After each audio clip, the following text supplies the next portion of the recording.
ایک بچہ آ گیا، یتیم بچہ. اس نے آ کے عرض کی حضور 3 گھر میں افراد ہیں، میں، میری بہن اور میری بیوہ ماں. والد حضور چلے گئے اور آج نہ 3 دن ہو گئے روٹی کوئی نہیں کھائی. میں اس منظر کو بھی جانتا ہوں کہ جب یتیم گھر میں اکٹھے بیٹھے ہوتے ہیں اور پتہ ہوتا ہے ان کو کہ ہماری اماں کے پاس آج پیسے کوئی نہیں اور گھر میں روٹی بھی کوئی نہیں، تو پھر ان کو بھوک ہی نہیں لگتی. ہاں نہیں لگتی. اماں پوچھتی ہے پتر روٹی کھانی ہے؟ نہیں میں تو سویرے جو کھایا تھا وہ ہضم ہی نہیں ہوا. اماں جی شاہی کوئی نہیں. یہ پردے اس طرح کر کے بچائے جاتے ہیں. ایک دوسرے کو تسلیاں دینا، ایک دوسرے سے پیار کا بڑھ جانا، ایک دوسرے کے لیے جذبات اور طرح کے بن جانا حکمت الہی کے تقاضے ہوتے ہیں. یا رسول اللہ صلی اللہ تعالی علیہ وسلم، بیوہ ماں ہے، یتیم بہن ہے، 3 دن سے کھایا کچھ نہیں، قربان جائیں. وہ گھر جہاں سے کائنات کھاتی ہے ساری. حضور نے فرمایا بلال جا کے ساری ازواج مطہرات سے پوچھ گھر میں کیا ہے. حضرت بلال کہتے ہیں میں سارے گھاری پوچھ آیا، ٹٹول آیا، ٹوٹل 21 کھجوریں نکلی.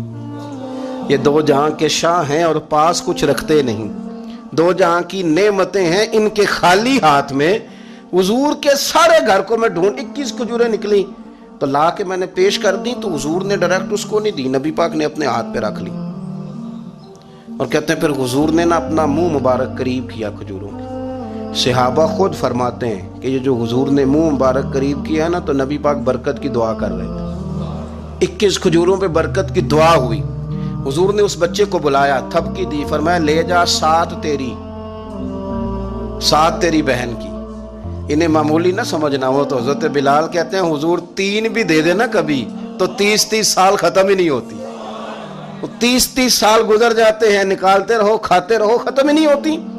حضرت سیدنا ابو ہریرہ رضی اللہ تعالیٰ عنہ فرماتے ہیں حضور نے فرمایا 7 تیری، 7 تیری بہن کی، 7 تیری والدہ کی، اور 7 حضور نے اور بھی تلقین فرمایا ایک سویرے کھایا کرنا، ایک شام کو کھایا کرنا. لے جا. حضرت سیدنا بلال حبشی کہتے ہیں رضی اللہ تعالیٰ عنہ کہ بچہ لے کے جب باہر نکلا تو حضرت سیدنا معاذ ابن جبل دوڑ کے گئے اور جا کے بچے کے سر پہ شفقت سے ہاتھ پھیرا. کہا فکر نہ کرنا، رب کریم تجھے بہترین سرپرست عطا کرے گا، پتر پریشان نہ ہونا، اللہ تیری مدد کرے گا. صرف حوصلہ دیا، سر پہ دست شفقت پھیرا. بچہ چلا گیا تو حضور نے فرمایا معاذ ادھر آؤ نا ذرا. یا رسول اللہ حکم ہو. فرمایا کس چیز نے تمہیں اٹھایا بچے کے سر پہ ہاتھ رکھنے کے لیے؟ کس نے تمہیں کہا؟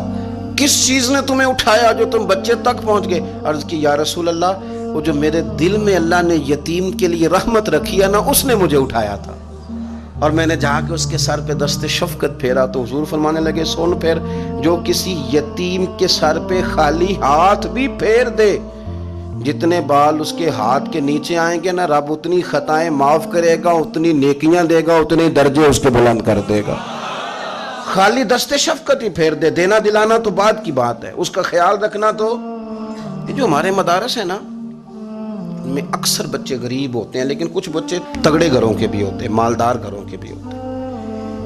اس میں اگر کوئی ایسا بچہ آ بھی جاتا ہے نا جو یتیم ہے، کمزور ہے، تو وہ اپنے آپ کو محسوس نہیں کرتا کمزور، کیونکہ وہ یہ نہیں سمجھتا کہ میں یتیم خانے میں آیا ہوں. اس کے ذہن میں مائنڈ سیٹ یہ ہوتا ہے کہ میں مدرسے میں آیا ہوں اور میں پڑھنے کے لیے آیا ہوں. اور چونکہ وہ کچھ وزادار بچے، مالدار بچوں کے ساتھ وقت گزارتا ہے، اسی دسترخوان پہ بیٹھ کے کھاتا ہے، اسی کلاس میں سب کے ساتھ بیٹھ کے پڑھتا ہے، تو اس کی عزت نفس مجروح ہونے کی بجائے طاقت پکڑتی.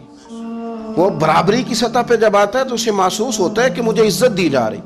اس لیے مدارس اسلامیہ میری نظر سب سے مضبوط جگہ ہیں جہاں مساکین کی، یتیموں کی، غریبوں کی صحیح معنوں میں کفالت بھی ہوتی ہے، تعلیم بھی ہوتی ہے، عزت بھی ہوتی ہے، تربیت بھی ہوتی ہے.